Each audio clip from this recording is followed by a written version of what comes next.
Welcome to my YouTube channel. అందరికీ నమస్తే. Ghaati movie review.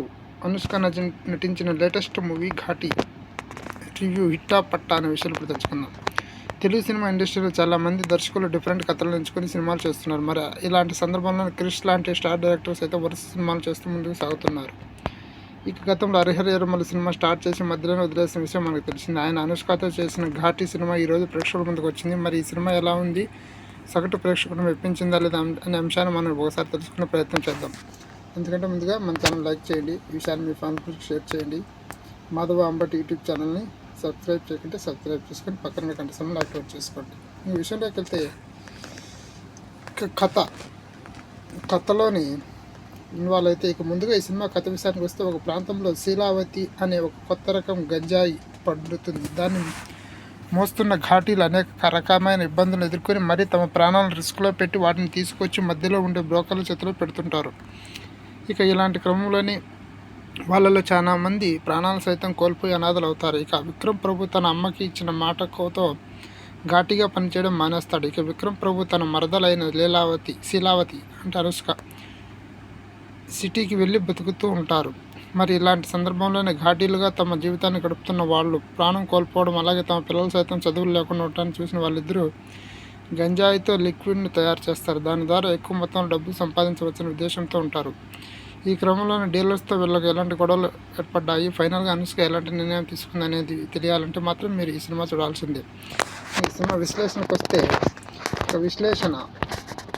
విషయానికి వస్తే ఈ సినిమాలో క్రిష్ గంజాయికి సంబంధించిన సెటప్ని ప్రాపర్గా చూపించలేకపోయాడు. మొదట్లోనే గంజాయిలు రకాలు ఉంటాయని ఒక డైలాగ్ రూపంలో చెప్పినప్పటికీ అది ఎలాంటి గంజాయి, ఎక్కడ పండుతుంది, దానికి దీనికి తేడా ఏంటనే విషయాల్లో వేరియేషన్ చూపించినట్లయితే గంజాయి వరల్డ్ అనేది పేపర్గా సెట్ అయ్యేది.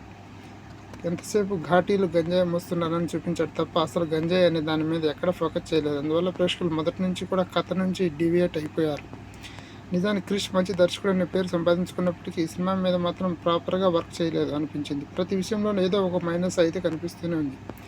కథనంలో కూడా ఇంకాస్త జాగ్రత్తలు తీసుకుంటే బాగుండేది. ఇక పాటల గురించి మనం ఎంత తక్కువ మాట్లాడుకుంటే అంత మంచిది. అసలు మ్యూజిక్ డైరెక్టర్ పాటలు ఎందుకు కొట్టాడో ఏంటో అర్థం కాలేదు. అలాగే దర్శకుడు సైతం ఆ పాటలో సినిమాకు సంబంధించిన వరలను ఎస్టాబ్లిష్ చేసి ఉంటే బాగుండేది. కానీ ఎంతసేపు పాటల్లోని ఘాటీలను మాత్రమే చూపించి వాళ్ళు పడే ఇబ్బందులు ఎలా ఉంటాయని చెప్పే ప్రయత్నం అయితే చేశాడు, కానీ అది కళ్ళకు కట్టినట్టుగా చూపించలేకపోయాడు. ఇక విక్రమ్ ప్రభు క్యారెక్టర్ డిజైన్ చేసిన విధానం బాగానే ఉంది, కానీ ఆయన వాడుకున్నవి అంత పర్ఫెక్ట్గా కుదరలేదు. చైతన్యరావు విలన్గా నడిచినప్పటికీ ఆయన నటన పెద్దగా ఎఫెక్టివ్ అయితే ఇవ్వలేదు. ఎంతసేపు అరుస్తూ ఉంటాడు తప్ప నటనలో నిజాన్ని చూపించలేకపోయాడు. గంజాయి నుంచి ఎస్టాబ్లిష్ చేసిన కథని ఒక రివెంజ్ స్టోరీగా మార్చిన విధానం ఒక అవుటెడ్ అనిపించింది. క్రిష్ ఇప్పటికైనా మారాల్సిన పరిస్థితి ఏర్పడింది. ఇప్పుడున్న యంగ్ డైరెక్టర్లు డిఫరెంట్ కథలతో సినిమాలు చేస్తుంటే ఆయన ఇంకా రొటీన్ వేలోనే వెళ్తున్నట్టు అనిపించింది. ఆ బ్లాకింగ్స్ కానీ స్క్రీన్ మీద ప్రజెంట్ చేసిన విధానం కానీ ఏది కూడా ప్రేక్షకుడిని అంత పెద్దగా ఇంప్రెస్ చేయలేకపోయారు. అనుష్కని స్క్రీన్ మీద అసలు చూడలేకపోయాం. కారణం ఏంటంటే ఆమె కొంచెం బరువు పెరగడం వల్ల స్క్రీన్ మీద ఎంతసేపు ఆమె హెవీ వెయిట్గా ఉండి నటించడానికి ఇబ్బంది పడుతుందని అనిపించింది తప్ప ఆమె ఫ్రీగా నటించినట్టు ఎక్కడా అనిపించలేదు. అలాగే ఆమె సెకండ్ హాఫ్లో చేసిన ఫైట్ సీక్వెన్స్ సైతం కొంచెం ఇబ్బందిగా అనిపించాయి. అలాగే ఎమోషనల్గా టచ్ చేయలేకపోయాయి. ఆర్టిస్టుల పర్ఫార్మెన్స్ విషయానికి వస్తే అనుష్క ఇందులో నటించిన ఒక పెద్ద మైనస్ అయితే ఆమె స్క్రీన్ మీద అంత ఎఫెక్టివ్గా కనిపించకపోవడం ఈ సినిమాకి మైనస్గా మారింది. విక్రమ్ ప్రభు తన పాత్ర కొంతవరకు న్యాయం చేసినట్టు అనిపించింది. అలాగే చైతన్యరావు విలన్ ఒక అటెంప్ట్ అయితే చేశాడు, కానీ అది పెద్దగా ఎఫెక్టివ్ కనిపించలేదు.